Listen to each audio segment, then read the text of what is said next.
carry you.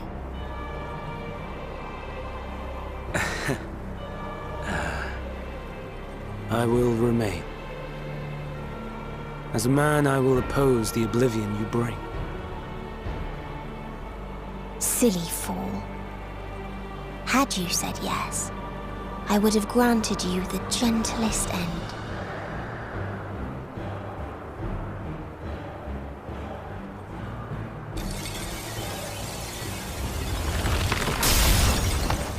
This ends here!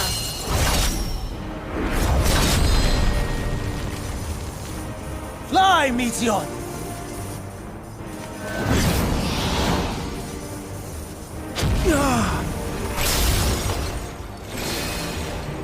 That is far enough, Hermes! Argos, to me!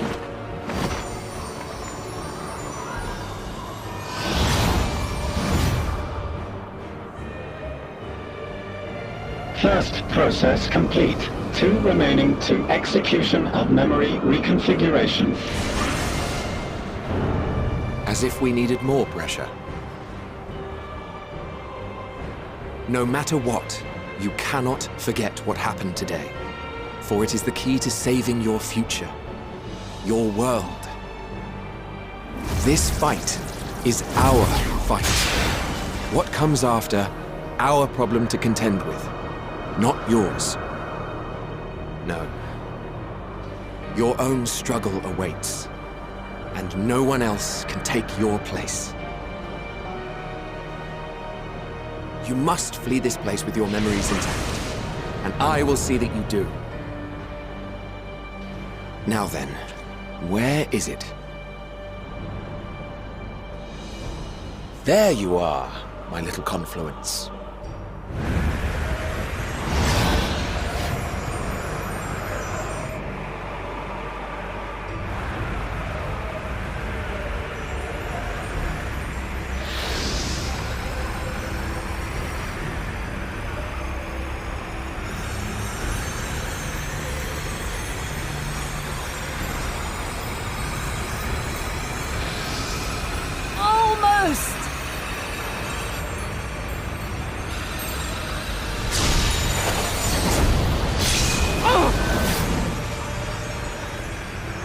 Very well, then. You may elude us this day, but not forever.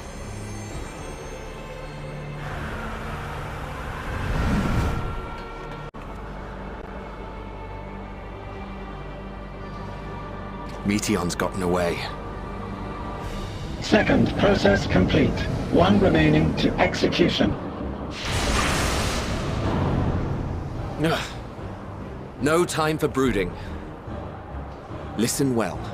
Beyond lies a spatial fluence that connects the interior sections of this building. I will destroy the confluence and force open a way outside. When I do, you must jump through.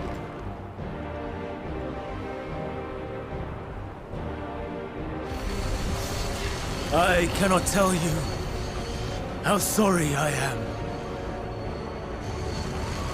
But neither can I let you escape!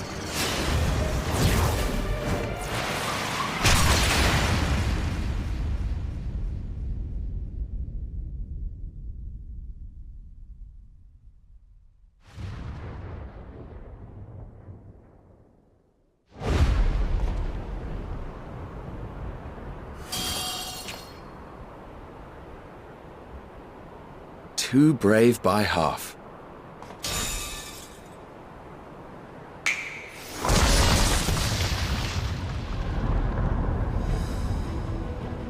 Exemplary work, as always, Emet-Selch. What? But how? I thought the confluence was...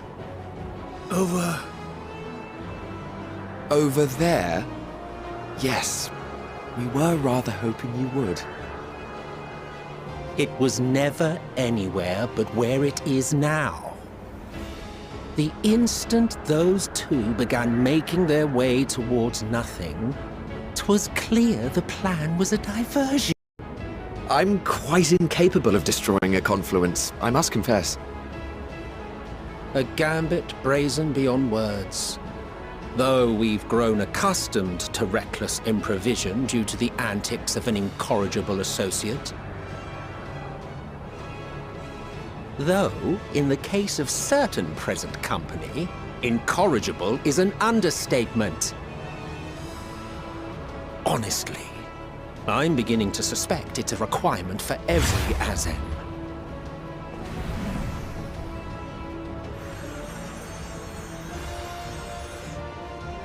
There's no time! Quickly! Even now, I do not believe your tale. I would not suffer us to walk such a wretched path. Still, if it must be said, do not squander it, the legacy I leave you.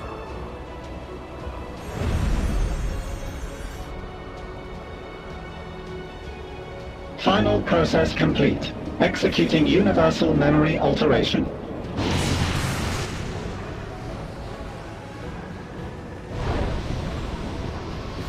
Go, Argos!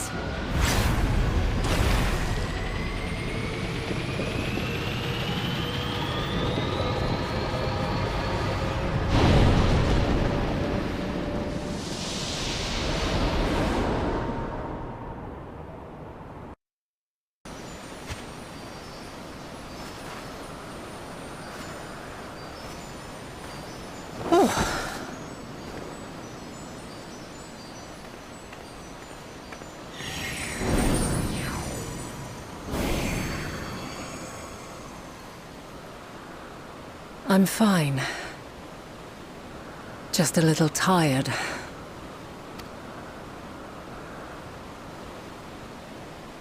Can it be true? Are we the only ones left who see beauty in the world? In life? Are the stars above no more than husks of fallen civilizations?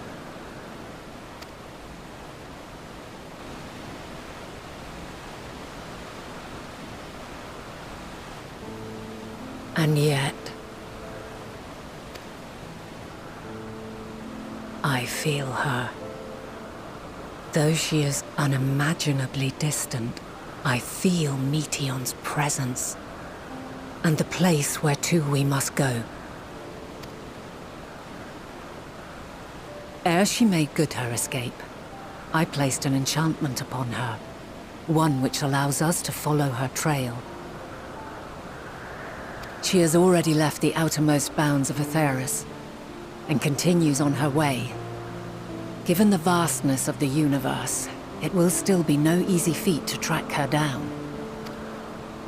But thanks to Emet-Selch and Hythlodaeus, all is not lost. We remember. So long as we remember, our fates remain ours to shape.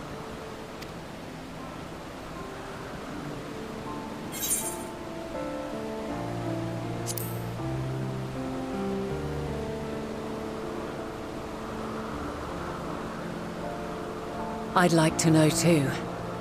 Let us ascertain the situation at Kutisis Hyperborea, where they should still be.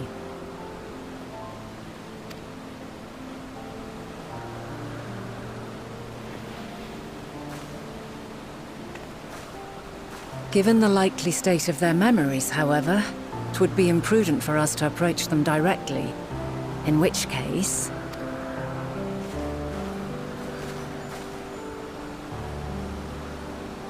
I am sorry, my friend.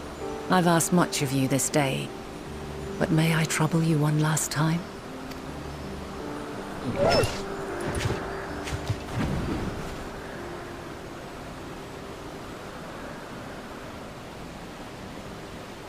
Argos will investigate in our stead. We will share in his consciousness and see and hear as if we were with him.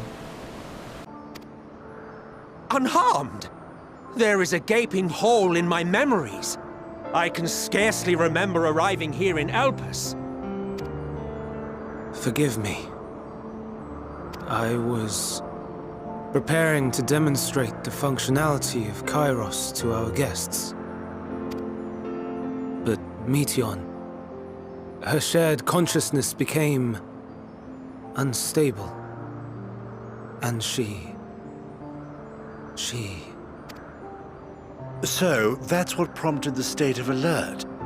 And when you went to investigate, you were caught in Kairos's accidental operation. So it would seem. It's all a blur to me. Such an unfortunate accident.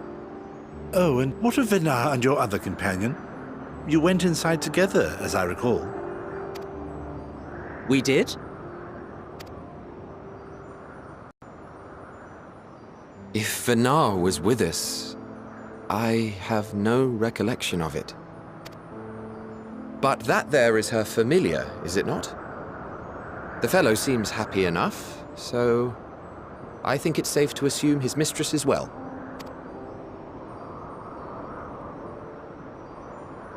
I haven't the slightest notion who this other companion might be, however. Ah, well, that individual struck me as a bit different, for want of a better word. Perhaps it wasn't actually a person, but some manner of creation. Curious. I must ask Venar about it when next we meet. Yes, you do that. Now, if we may tend to Hermes, whatever this Meteion did, it seems he bore the brunt of it. Once you are fit to travel, you will return with us to Amarot. We need to make certain there are no other ill effects. Also, I am here on business of the 14. We've already had the conversation, like as not, but since your toy wiped my memory, we'll have to have it again. Yes, of course. As you see fit. This Kairos, it manipulates memories through the emission of etheric waves, correct? There is a theory which holds that memories scoured by blasts of ether are restored when the soul is cleansed in the underworld. If true, then perhaps when our time comes to return to the star, we shall remember these few days we have lost. I doubt aught of interest occurred. Look forward to the revelation if you like, but I should prefer to reminisce on more meaningful moments.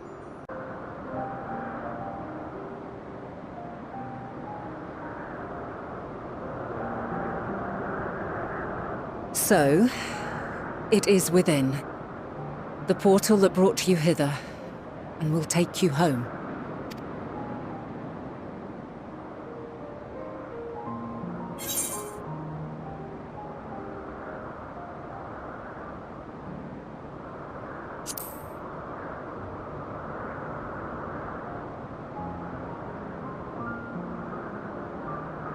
May you and yours emerge triumphant. Make use of the knowledge you have gained, that your days in Elpis and our friend's sacrifice be not in vain. With Meteion free to pursue her designs, 'tis only a matter of time until the final days are upon us. We must be ready. From fortifying our defenses to securing our escape, there is much to be done. In spite of this, we cannot allow the report that set this calamity in motion to become common knowledge. Were the masses to learn the fates of the other stars, I fear the situation would spiral out of our control. I must carefully consider who can be trusted, and bring them into the fold.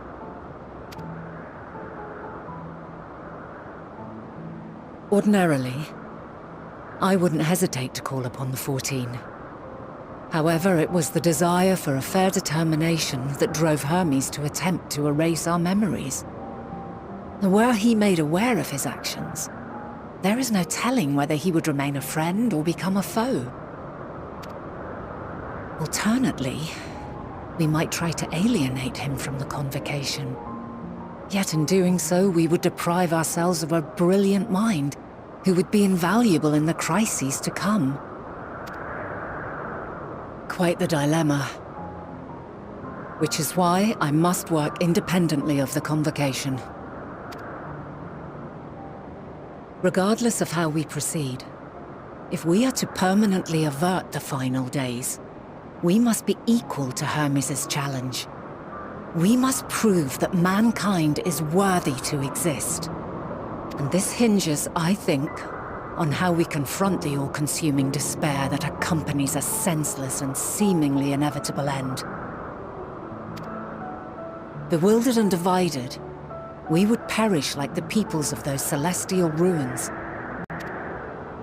We could not hope to survive the final days, much less take the battle to Meteion at her nest.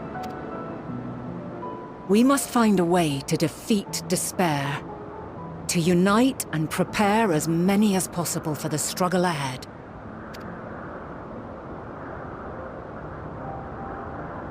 Heavy will weigh the burden of guiding this legion of souls. Yet I have faith in mankind's potential. As long as he believes in himself, there is naught he cannot achieve. So I will not give up on him. On us. You may find your world to be very different.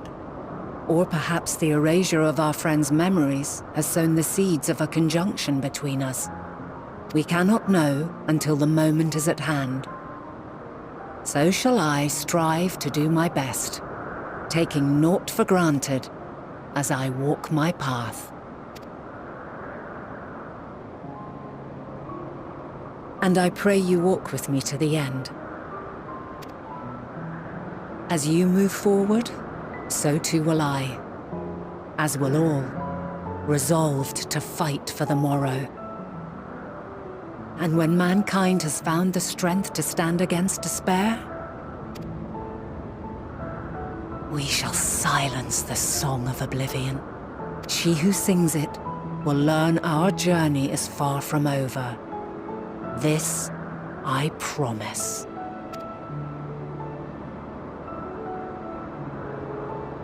Fare you well, my light of the future, till we meet again.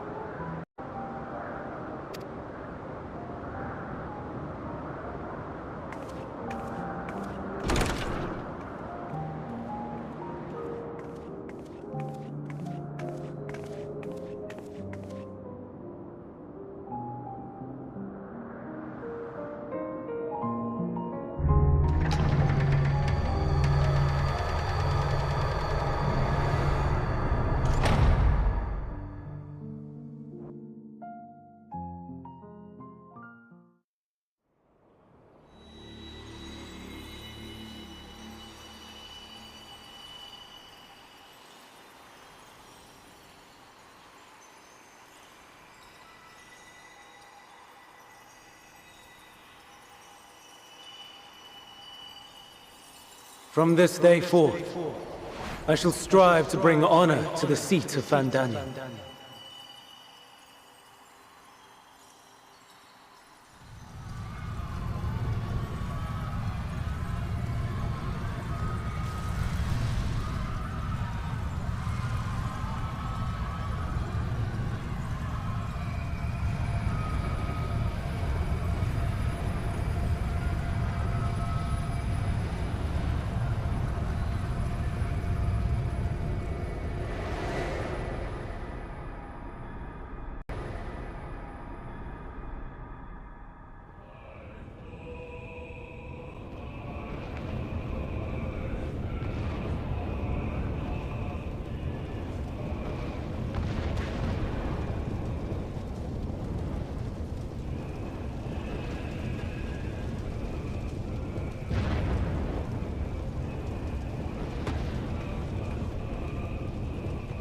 Even now, I remember standing there, locked in a moment where the sky is aflame.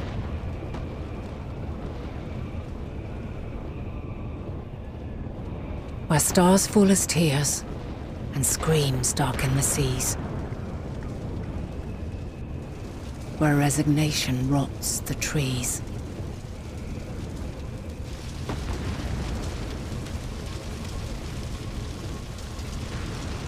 where terror twists magics into abominations.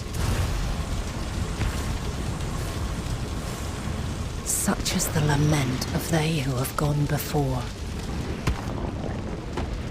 The song of they who tried and failed to create a better world. The song of the end.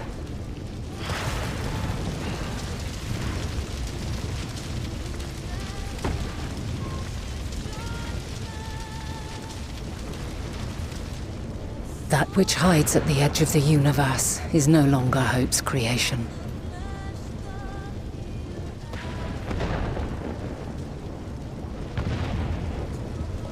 It is hopelessness incarnate.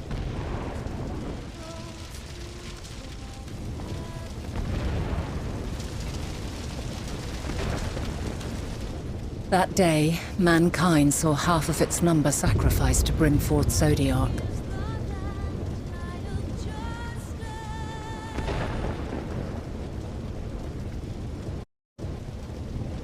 And covering the star in a shroud of ether, we forestalled the final days.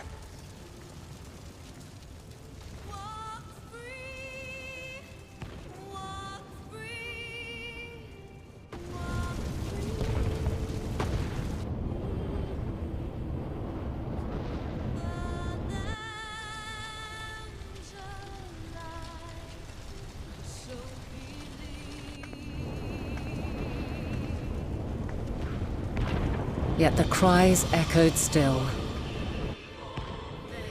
We wept for innocence lost, wailed for death inevitable.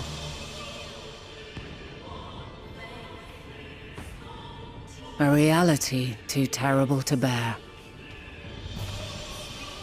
And for too many who sought comfort in gilded memories of joyful days and tranquil nights.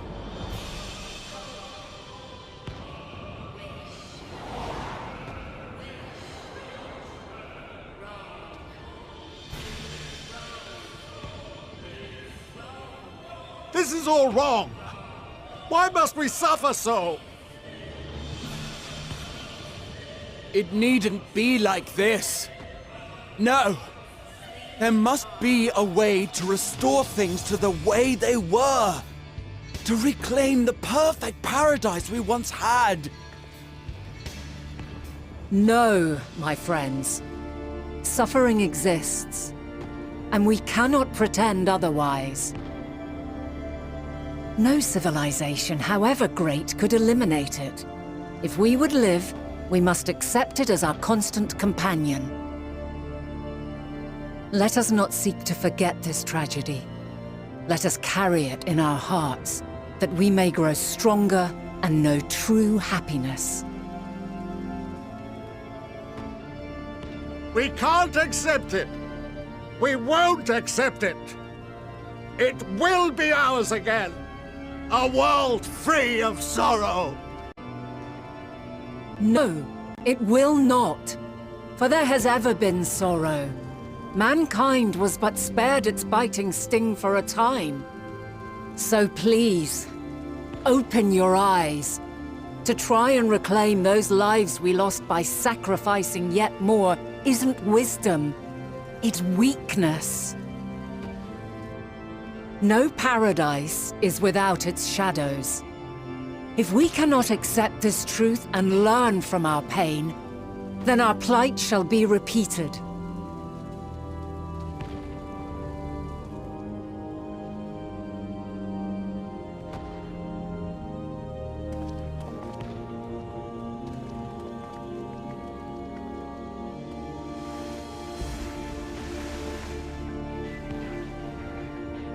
O mighty Zodiark! God, born of our boundless faith, we bid you, hear our prayer! Accept this offering of lives, and deliver unto us the lives we once had. Deliver unto us the days of old, the days when the star was a font of love, and we knew naught but bliss.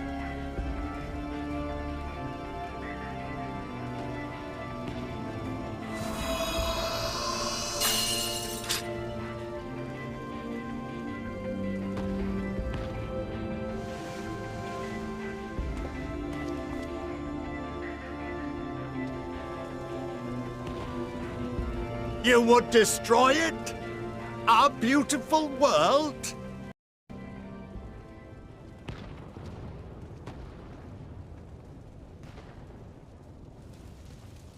Lands that stretched on forever.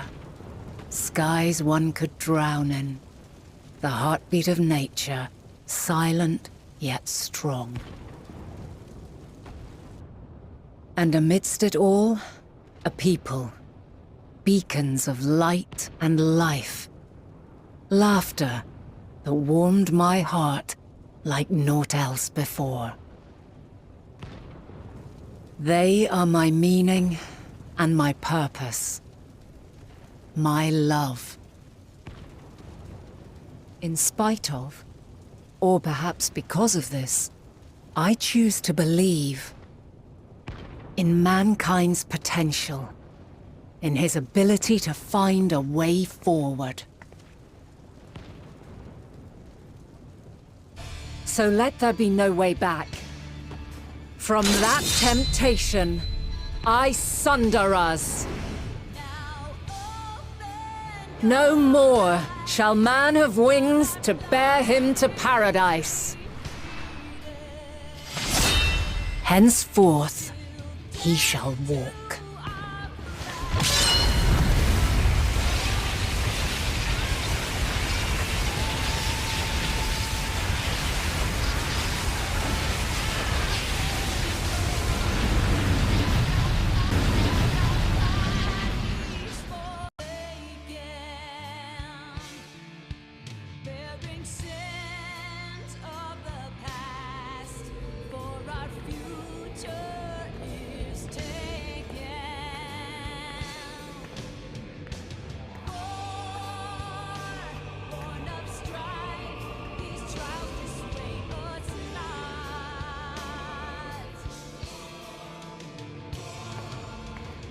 All is excruciating pain. I breathe fire and torment.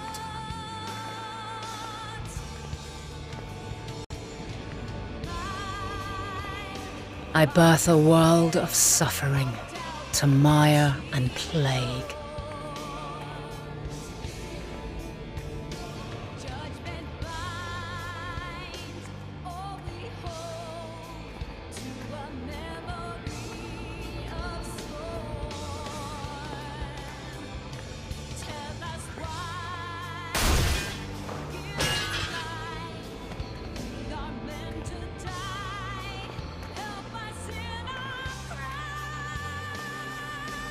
In one fleeting moment, lives come and go, ever moving towards the unknown. And in that fleeting moment, they cry for the answer to the question. Why, given life, are they meant to suffer, to die?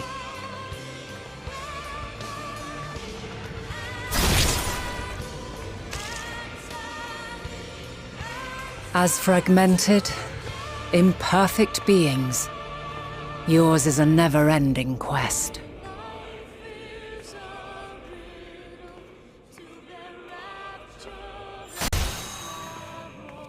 A quest to find your purpose, knowing your end is assured.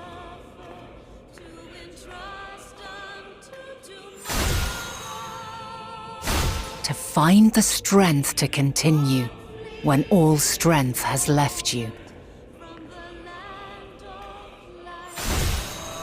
To find joy, even as darkness descends. And amidst deepest despair, light everlasting.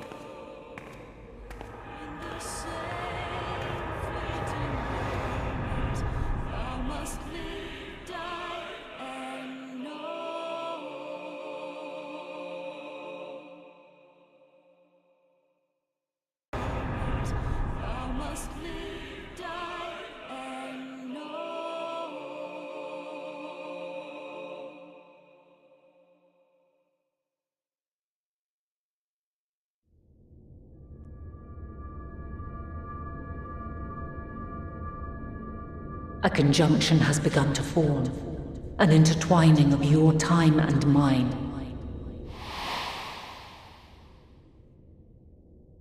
When you truly understand what is at stake, and your journey has prepared you to surmount the insurmountable,